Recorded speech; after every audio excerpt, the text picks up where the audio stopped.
এই এক্সপেৰিমেণ্টটো হৈছে measurement of power and power factor by watt meter. তাৰমানে আমি ৱাট মিটাৰৰ দ্বাৰা ৱাট মিটাৰ ব্যৱহাৰ কৰি কেনেকৈ পাৱাৰ আৰু পাৱাৰ ফেক্টৰ মেজাৰ কৰিম সেইটোৱে এইটো এক্সপেৰিমেণ্ট। এতিয়া ইয়াত এই চাৰ্কিট ডায়াগ্ৰামটোত আছে প্ৰথম 230 ভল্টেজ ছাপ্লাই 50 হাৰ্টজ। এয়া ছাপ্লাই, এইটো ইয়াৰ পৰা আহিব, এইটো সোৰ্স অফ ছাপ্লাই। ইয়াৰ পৰা আমি এইটো ভেৰিয়েবল অটো ট্ৰান্সফৰ্মাৰ, যিটোক আমি শ্বৰ্টলি ভেৰিয়েক বুলি কওঁ, এই ভেৰিয়েকটো ইউজ কৰিম। এই ভেৰিয়েকত দুটা পইণ্ট আছে, ঠিক ইয়াত উল্লেখ আছে এল আৰু এন। এল মানে লাইন, এন হ'ল নিউট্ৰেল পইণ্ট। ইয়াত আছে এইটো এল আৰু এন, নিউট্ৰেল লাইন আৰু নিউট্ৰেল পইণ্ট। এতিয়া চাৰ্কিট অনুসৰি এই এল পইণ্টটোৰ পৰা এই ভল্ট মিটাৰলৈ এটা গৈছে কানেকশ্যন আৰু এটা এম্পিয়াৰ মিটাৰলৈ গৈছে, যিটো এ। এতিয়া আমি এলৰ পৰা দুটা তাঁৰ আহিব, এটা ভল্ট মিটাৰত যাব আৰু এটা এমিটাৰত যাব। এয়া আমি এল পইণ্টৰ পৰা এটা আমি ভল্ট মিটাৰলৈ লৈ যাম। ভল্ট মিটাৰত 3টা পইণ্ট, এমিটাৰতো 3টা পইণ্ট থাকিলে সদায় প্ৰথম কানেকশ্যনটো কমন পইণ্টত কৰিব লাগে। এইটো কমন পইণ্ট, ভল্ট মিটাৰৰ কমন পইণ্ট আৰু এইটো এমিটাৰৰ কমন পইণ্ট। আমি এলৰ পৰা প্ৰথম ভল্ট মিটাৰ কমন পইণ্টত কানেকশ্যন কৰিছোঁ, ভল্ট মিটাৰ কমন পইণ্ট, আৰু আনটো এমিটাৰ কমন পইণ্টত কানেকশ্যন কৰিম। এমিটাৰ কানেকশ্যন কৰিলোঁ। প্ৰথমতে এই এল লাইনটো, এলৰ পৰা আমি ভল্ট মিটাৰ আৰু এমিটাৰ কানেকশ্যন কৰিলোঁ। এতিয়া এমিটাৰৰ পৰা এই তাঁৰডাল, সেই তাঁৰডাল এই গোটেই ডট দি থকাটো এইটো ৱাট মিটাৰ। এইটো ৱাট মিটাৰ। এই ৱাট মিটাৰৰ এম আৰু এই কমন, এই দুইটা শ্বৰ্ট হৈ আছে, তাৰমানে এম আৰু কমন পইণ্ট শ্বৰ্ট। সেই শ্বৰ্টিং পইণ্টলৈ ৱাট মিটাৰৰ, যিহেতু ৱাট মিটাৰৰ ৰেঞ্জ ইয়াত দিয়া আছে 0 আৰু 5, গতিকে 5 এম্পিয়াৰৰ পৰা যাব এম আৰু কমন শ্বৰ্ট হৈ থকা পইণ্টটোলৈ 5 এম্পিয়াৰৰ পৰা। গতিকে এইটো এম পইণ্ট আৰু এইটো কমন পইণ্ট। আমি এই দুটা এতিয়া শ্বৰ্ট কৰিম, আৰু এই শ্বৰ্টিং পইণ্টলৈ আমাৰ ক'ৰ পৰা আহিব, এমিটাৰৰ 5 এম্পিয়াৰ পইণ্টৰ পৰা আহিব। এই এমিটাৰ 5 এম্পিয়াৰ পইণ্টৰ পৰা তালৈ যাব। এমিটাৰ এইটো 5 এম্পিয়াৰ পইণ্ট, তাৰ পৰা আমি কানেকশ্যন কৰিছোঁ। এইটো আমাৰ যাব এই শ্বৰ্টিং পইণ্টটোলৈ।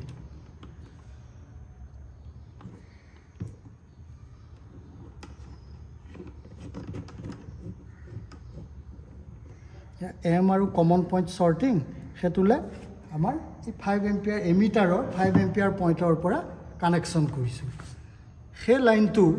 বাকী থাকিল এই 300 পইণ্ট ৱাট মিটাৰৰ আৰু এটা এলৰ পৰা ক'ত গৈছে, এখন লেম্প বৰ্ড। ইয়াত লেম্প বৰ্ড আৰু ইণ্ডাক্টিভ লোড বুলি আছে। চাৰ্কিট ডায়াগ্ৰামত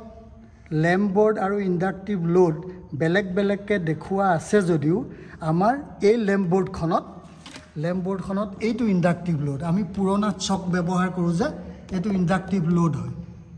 এইটো লেম্প বৰ্ডখনতেই আছে। এতিয়া ৱাট মিটাৰটোৰ এল পইণ্টৰ পৰা লেম্প বৰ্ডলৈ যাব। লেম্প বৰ্ডত দুডাল তাঁৰ আছে, চাওকচোন। এডাল এই লাইনডাল গৈ কানেকশ্যন এলৰ পৰা লেম্প বৰ্ডত, আকৌ এন নিউট্ৰেলৰ পৰা এনেকৈ কানেকশ্যন গৈ লেম্প বৰ্ড। গতিকে লেম্প বৰ্ডত দুডাল তাঁৰ আছে। এয়া চাওক আপোনালোকে, এয়া কালাৰতে গম পাইছেনে, এইডাল লাইনৰ তাঁৰ আৰু এডাল নিউট্ৰেলৰ তাঁৰ। সেইটো কাৰণে আমাৰ ৱাট মিটাৰৰ এলৰ পৰা লেম্প বৰ্ডত যাব। এইডাল লেম্প বৰ্ডত যোৱা তাঁৰ আমাৰ এইটো ৱাট মিটাৰৰ এইটো এল, গতিকে আমি তাৰ পৰা কানেকশ্যন দিম।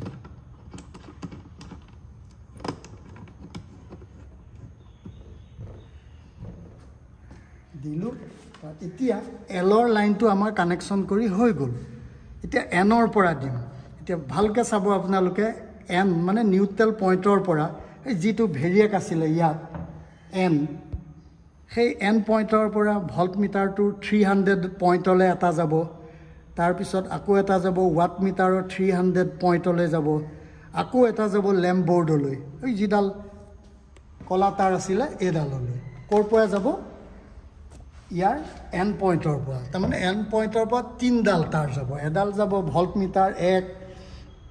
সেকেন্ড হল ৱাট মিটাৰৰ 300 পইণ্ট থাৰ্ড হল লেম্প বৰ্ড গতিকে আমি কি কৰিম তিনটা কানেকশ্যন ইয়াৰ পৰা আনিম এটাটো এইটো হ'বই আৰু আনিছোঁ এতিয়া আপোনালোকে চাই থাকক এইটো দুটা এইটো তিনটা আৰু এটা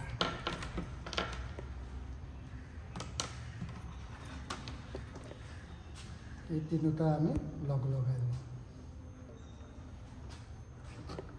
তিনডাল তাৰ লগ লগাই ললোঁ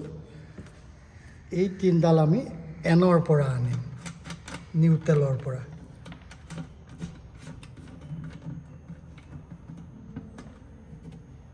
আমি সাৱধান হ'ব লাগিব যাতে এই ইণ্ডিকেটৰটো শ্বৰ্ট নহয় এতিয়া এন পইণ্টৰ পৰা সাৰ্কিট ডায়াগ্ৰাম অনুসৰি প্ৰথম ভল্ট মিটাৰৰ 300 পইণ্ট এইটো এন পইণ্টৰ পৰা ভল্ট মিটাৰৰ 300 পইণ্টলৈ নিম আমি এইটো ভল্ট মিটাৰৰ ইয়াত আছে কমনতটো আমি প্ৰথম কানেকশ্যন কৰিলোঁ কমনত তাৰপিছত এইটো 600 আৰু এইটো 300 গতিকে আমি 300ত কৰিম নিউট্ৰেল পইণ্টৰ পৰা এটা আমি 300লৈ আনিলোঁ ইয়াৰ পৰা এইটো 300 আন এটা ক'ত যাব ৱাট মিটাৰৰ 300 পইণ্ট এই ৱাট মিটাৰৰ 300 পইণ্ট যাব এই আন এটা এইটোতো গ'ল আৰু এডাল আছিল ক'ত এইডাল ৰঙাডাল এইডাল ৱাট মিটাৰৰ 300 পইণ্ট যাব এতিয়া ৱাট মিটাৰৰ 300 পইণ্ট এইটোত আমি কানেকশ্যন কৰিম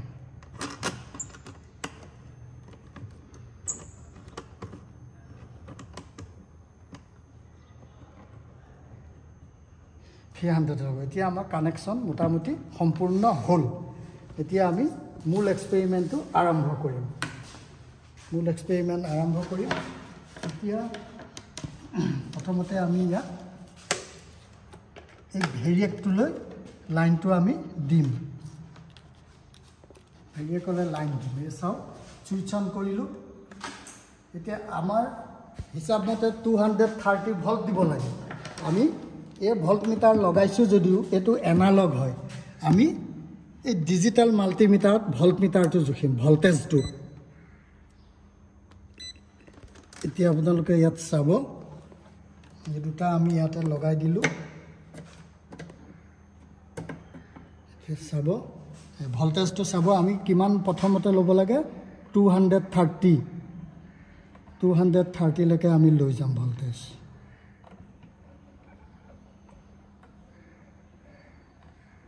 210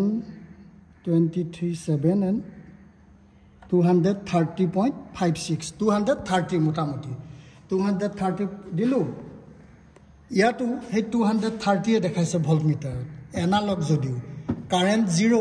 কাৰণ আমি এই লোড দিয়া নাই এতিয়াও ৱাট মিটাৰতো 0ই হ'ব আমি এটা এটাকৈ লোড অন কৰিম এতিয়া আমাৰ এক্সপেৰিমেণ্টৰ অবজাৰভেশ্যন টেবুলখনৰ মতে প্ৰথম আমাৰ ইণ্ডাক্টিভ লোড দিব লাগে ইণ্ডাক্টিভ লোড এতিয়া আপোনালোকে চাব এইটো অবজাৰভেশ্যন টেবুলৰ প্ৰথম হেৰিটো কি আছিলে অনলি ইণ্ডাক্টিভ লোড এইটো আমি এই লেম্প বৰ্ডখনত ভিতৰৰ পৰা কানেকশ্যন উলিয়াই থৈ দিছোঁ এই পইণ্টবিলাক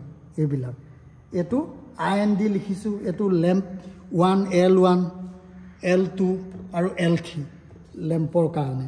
গতিকে ইণ্ডাক্টিভ লোডটো আমি প্ৰথম কানেকশ্যন কৰিলোঁ এতিয়া ইয়াত চাওক ডিফ্লেকশ্যন চাব আপোনালোকে 0 এই মই ইণ্ডাক্টিভ লোড দিয়াৰ লগে লগে চাব হয় ভেৰি হৈছে তাৰপিছত কাৰেণ্টটো আমি জুখি দিয়া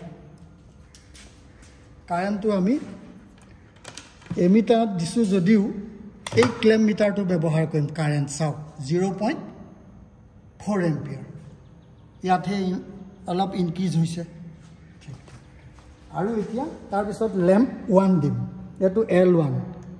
চাওক লেম্প দিলোঁ এতিয়া ৱাট মিটাৰ ইনক্ৰিজ হৈছে চাওক 50 পালে 50 ভল্ট মিটাৰ 228 হ'ল AC সাৰ্কিটৰ মূল কথাটো হৈছে কি যেতিয়া লোড আমি ইনক্ৰিজ কৰো তেতিয়া ভোল্টেজ মিনিমাম কোয়ান্টিটি ডিক্ৰিজ হয় 230 সেট কৰিছিল এটা 229 হ'ল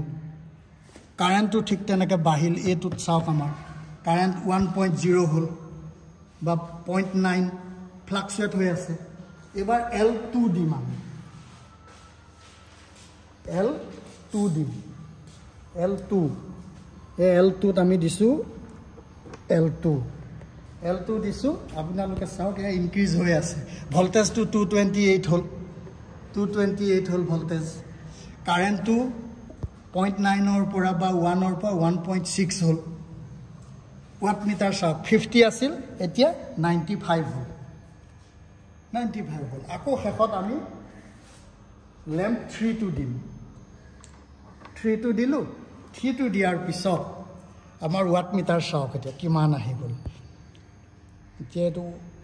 1 2 তাৰ মানে 140 140 হ'ল ওয়াট পাৱাৰটো আৰু ভোল্টেজটো কমি গৈ চাওক 226 হ'ল 226 হ'ল কারেন্ট ইনক্রিজ হ'ল কারেন্ট এনালগ ডিজিটাল তো চাওক 2.3 এম্পিয়ার 4 এম্পিয়ার কারেন্ট হ'ল এতিয়া আমি পাৱাৰটো ওয়াট মিটাৰৰ পৰা পাম ইয়াতে আৰু এটা আছে অবজাৰভেশন টেবুলৰ মতে ই পাৱাৰ ডিসিপেটেড টু কি অলপ আগতে যে কলো আমি যেতিয়া এসি সার্কিটত লোড ইনক্রিজ কৰিম তেতিয়া little quantity of voltage will decrease as a result tamane jetia ami voltage into current korim teta jitu power pam hetuk dissipated power koy he karone amar ei observation table ot ei power dissipated to ami etu voltage jitu palu current jitu palu hetu tak puron koi pele power dissipated hobo aru etu reading of watt meter reading to ami yat bohalu তাৰ পিছত power ফ্যাক্টৰটো এই formula use কৰিম cos phi equal power তাৰ মানে dissipated power divided by voltage into current power factor ঠিক তেনেকুৱাকৈ আমি মেজাৰ কৰি পাম এতিয়া আমাৰ সম্পূৰ্ণ লোডটো দিয়া হৈ গ'ল ইন্ডাকটিভ লোড আৰু তিনটা ল্যাম্প লগালো ইয়াত এতিয়া চাওক আপোনালোকে প্ৰথমতে ভোল্টেজ কিমান 226 মই ইয়াতে লিখিলো বাৰু ভোল্টেজ 226 আৰু কারেন্ট কিমান আছে 2.34 ফ্লাকচুয়েট হৈ আছে ঠিক আছে 2.3 লগালো আৰু ওয়াট মিটাৰ ৰিডিংটো আমি কিমান পালো 135 পাৱাৰ ডিসিপেটেড কি হ'ব এতিয়া পাৱাৰ ডিসিপেটেড পাৱাৰ অলপ আগত কৈছিলো নহয় ড্ৰপ হোৱা ভোল্টেজটো আৰু কাৰেন্ট মাল্টিপল কৰিবলৈ হেতুটা আমি মাল্টিপল কৰিলে ডিসিপেটেড পাৱাৰ পাম এতিয়া আমি হেতু মাল্টিপল কৰি চাওঁ ভোল্টেজ আছিল 226 মাল্টিপল বাই কাৰেন্ট টু 2.3 আমাৰ এটো পাৱাৰ ডিসিপেটেডটো কিমান পালো 519.8 এটো পালো এতিয়া পাৱাৰ ফ্যাক্টৰটো উলিয়াবলৈ ফৰ্মুলাটো চাও cos phi equal p divided by vl il তাৰ মানে এই লাইন ভোল্টেজ আৰু লাইন কাৰেন্ট এই যে এটো ভোল্টেজটো আমি এটো আৰু কাৰেন্ট মাল্টিপল কৰি এটো পালো নহয় এতিয়া এই ফৰ্মুলাটো মতে পাৱাৰ এই ডিসিপেটেড পাৱাৰ আৰু ওয়াট মিটাৰ পাৱাৰ দুটা ডিসিপেটেড টু বেলেগ হ'ব গতিকে watt meter reading to P watt meter reading divided by dissipated power 519.8 এতিয়া চাব আপোনালোকে watt meter reading আছিল 135 divided by 519.8 কিমান হল আমাৰ পাৱাৰ ফ্যাক্টৰটো তাৰমানে cos phi কিমান ওলাব 0.259 cos phi ঠিক তেনেকৈ বাকি বিলাকো আমি যি ৰিডিং লৈছিলো তেনেকৈ হ'ব এটো ফৰ্মুলা পাৱাৰ ফ্যাক্টৰ কেনেকৈ মেজাৰ কৰে এই ফৰ্মুলাটো এটো এইটো formula cos phi equal p divided by VL IL into IL